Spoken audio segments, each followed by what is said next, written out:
This game between Bobby Fischer and Mikhail Tal is a classic.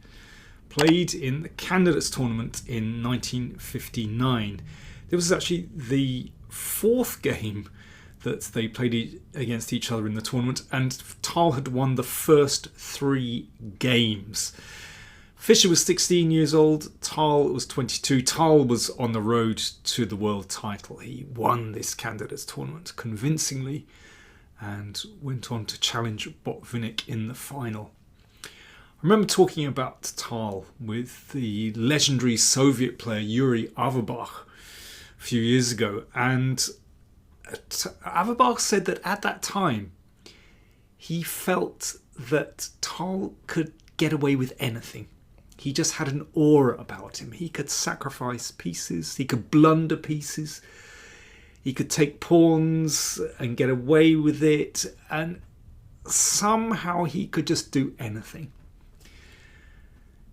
And we see that in this game.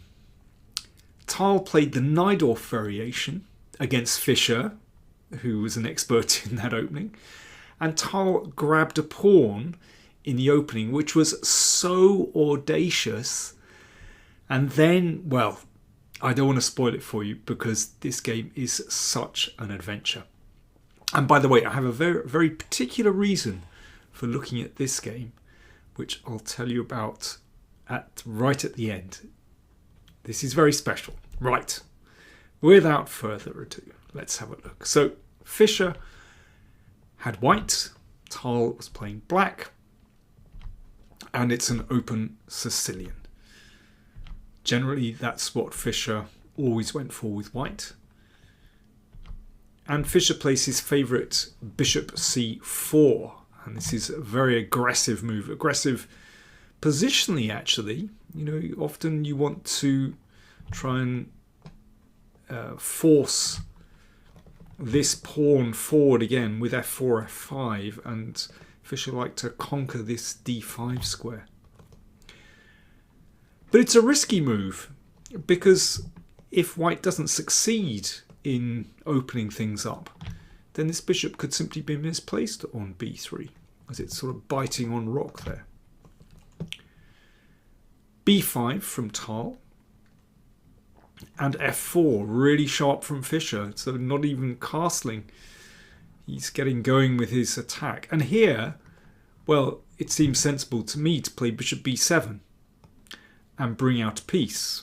Bishop b7 and knight d7. But Tal plays b4. This is outrageous. And after knight a4, he takes that pawn in the middle. So he's not developing any of his pieces. Look, he's just grabbing that pawn in the middle. I mean, is this brave or foolish? It's incredibly risky. And I might come back to this position at the end, actually, because Fischer says correct here is bishop b7, but the computers think otherwise. So I'll come to that later. Tal played g6, so that's basically trying to restrain this f-pawn. But Fischer pushes on anyway. Well, why not? You know, he's castled. Tal has no pieces in play apart from this knight. All these pieces look really dangerous, and black is already in massive trouble here. So, for example, if e takes f5, then you can play bishop d5, hit that rook. Rook here, forced.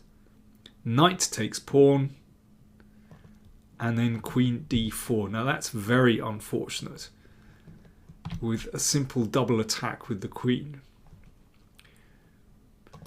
After f5, g takes f5 from Tal. Knight takes f5. Once again, if pawn takes knight, then we have this double attack.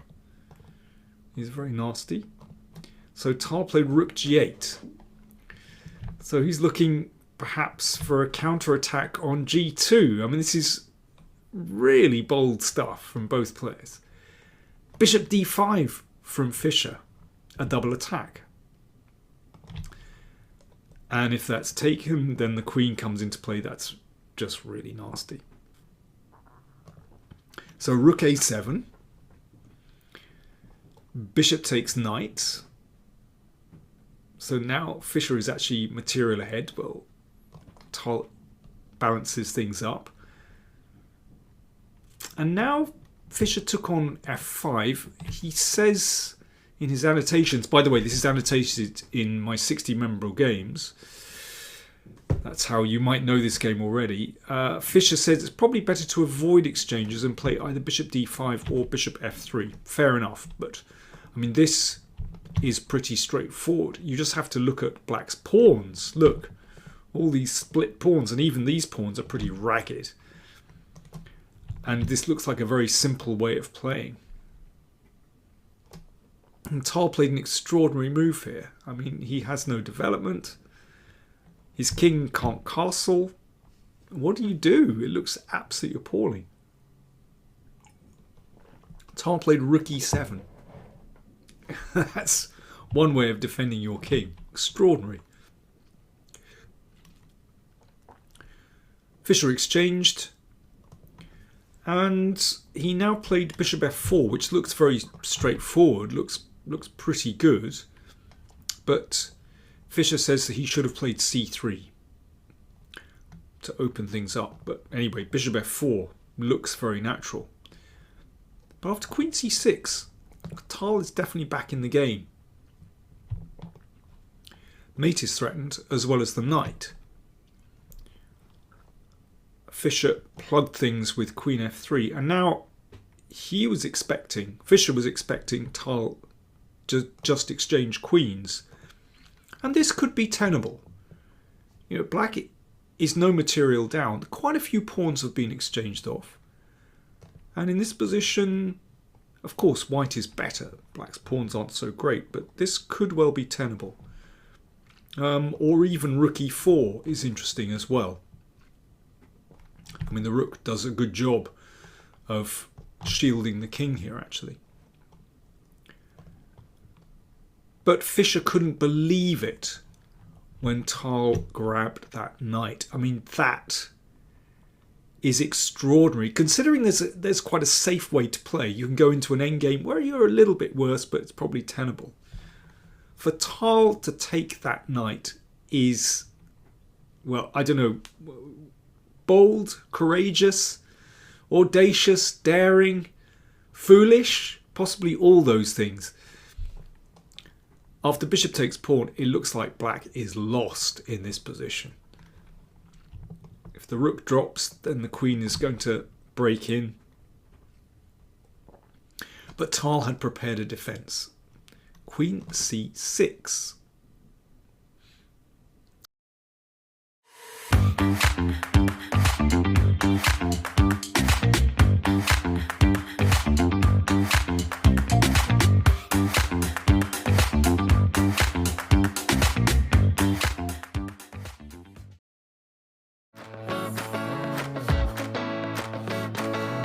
Are high-intensity workouts giving you...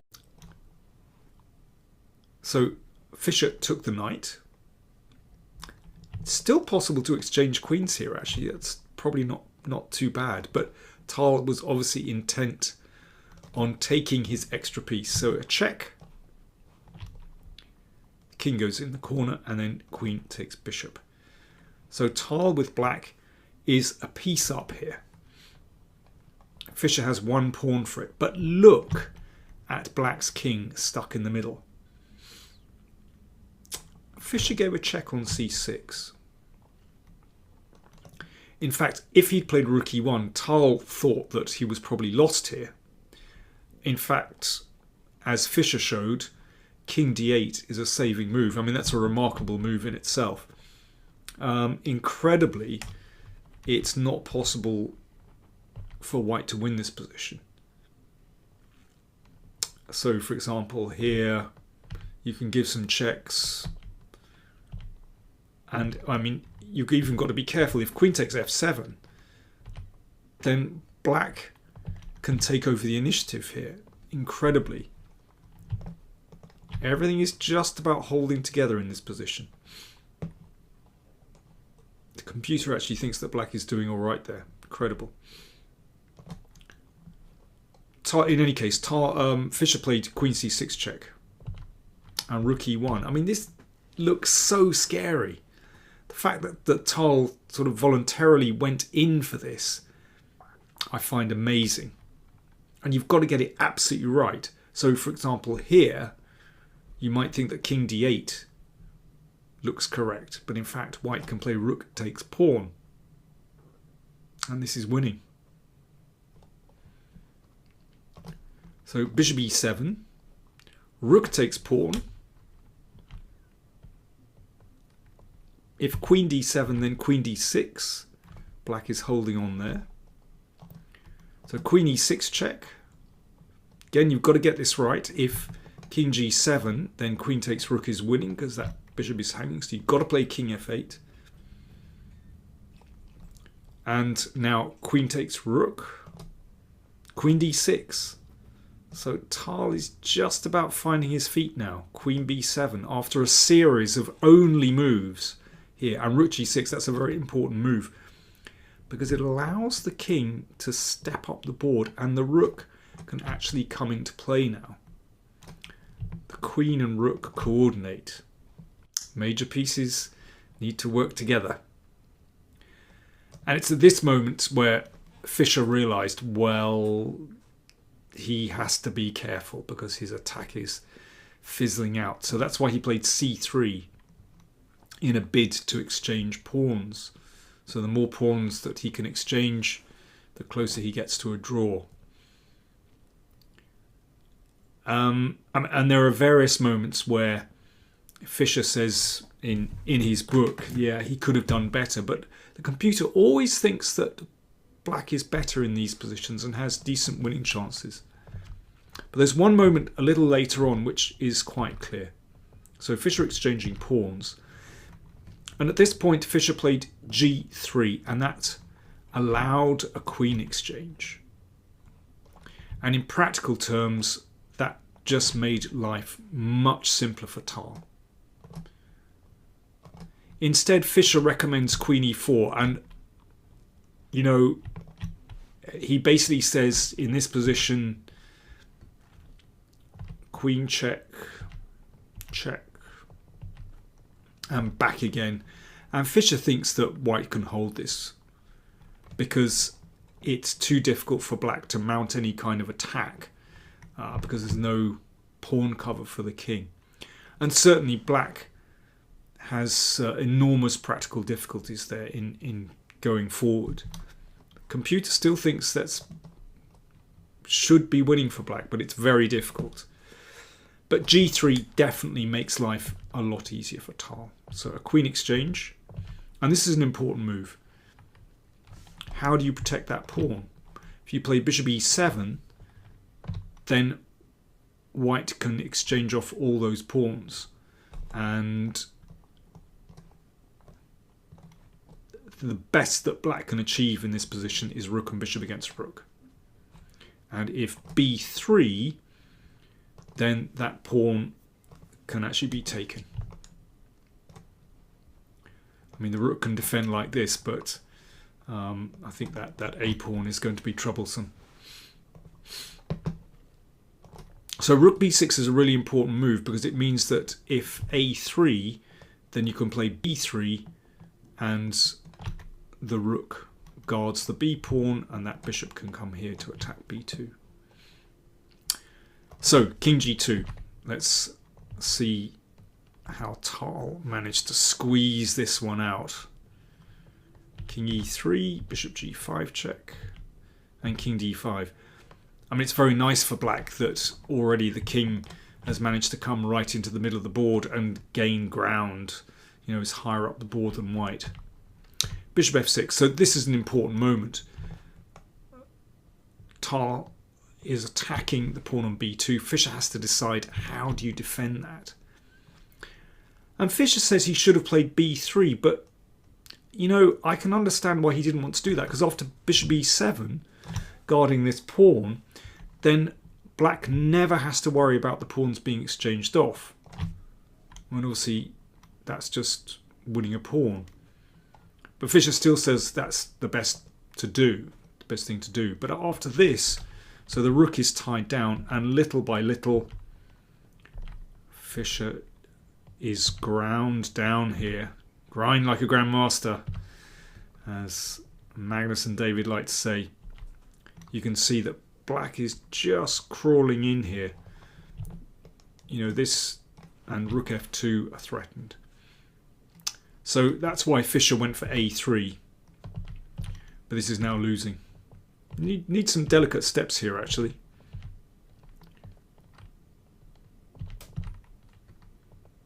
Check. And king c7. And here's the winning idea. Bishop a1. And after a4, b2. That's the end of the story. Because if king takes rook, then you get a queen with check. That's the trick. And there is no way out for white here. If you don't take the rook, well, that's a threat. And if the king comes here, you can play there. And a queen on the next turn. Just coming right back to, let me see, this position right at the start. So here is where Tal played g6. And Fischer says bishop b7 is a stronger move. But if you feed this into strong computers these days, just watch what it suggests. f5, okay, that's pretty logical, and knight e6. And white is winning according to the latest machines. Watch what happens. So that's a piece. And bishop e3, very gentle follow-up. I'll just go through the main line here. Rook takes knight. Beautiful move. Check. So now white is a whole rook down and c3. So this is the computer way of playing the position.